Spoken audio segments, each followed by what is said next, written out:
Welcome back. We are glad you're watching. Moving on, Nanyuki town, one of Kenya's most valued and famous towns, is marking its 100 years since it was established by the colonial government in 1920. Speaking during the celebrations dubbed Nanyuki at 100, Environment Cabinet Secretary Keriako Tobiko said it was unfortunate that the town had lost its glory due to the destruction of the environment that has dealt a big blow to its magnificent rivers. Nanyuki town, which saw the settlement of British immigrants in 1907 during the early days of colonial era, has marked 100 years. Nanyuki at 100! During the celebration, a handbook that contains the history of the town since its inception by the colonial government in 1920 was also unveiled. Appreciating, ladies and gentlemen.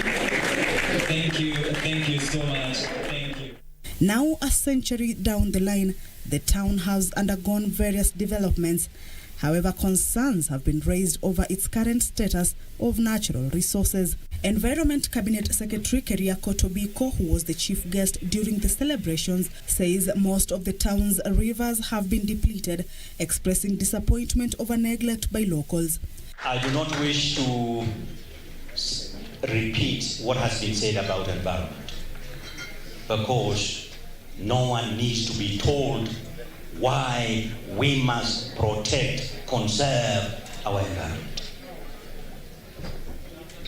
And it is a joint and shared responsibility. The CS noting that everything possible should be done to enable the town reclaim its former glory. Nanyuki Governor Ndiritu Muriithi said residents and neighboring communities have been embroiled in water-related conflicts that further affect efforts to conserve the environment and water towers. Some resource conflicts that you are all aware of, particularly if you examine the area between Laikipia and Baringo. The conflicts that occur there between communities are generally driven by scarcity of resource, particularly water. The leaders further saying the situation is slowly worsening as there is little or no water in the rivers to sustain those depending on them.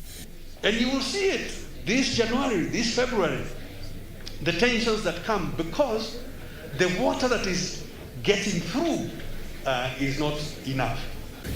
And more so, the conservation of Nanyuki River. A lot of us who live downstream, and Governor, you know, for the last few years, by January, we don't have water down in Bongodo and its environs. CS Tobiko, however, says all is not lost, noting that Laikipia County government has already signed the transition implementation mechanism with the ministry. On Friday, the county unveiled the town's first ever monument in commemoration of the 100 years. The headstone in its pyramid shape has singled Nanyuki from the globe, Kenyan map, Laikipia map, and finally a representation of the famed Nanyuki town. Kamche Menza for Channel 1 News.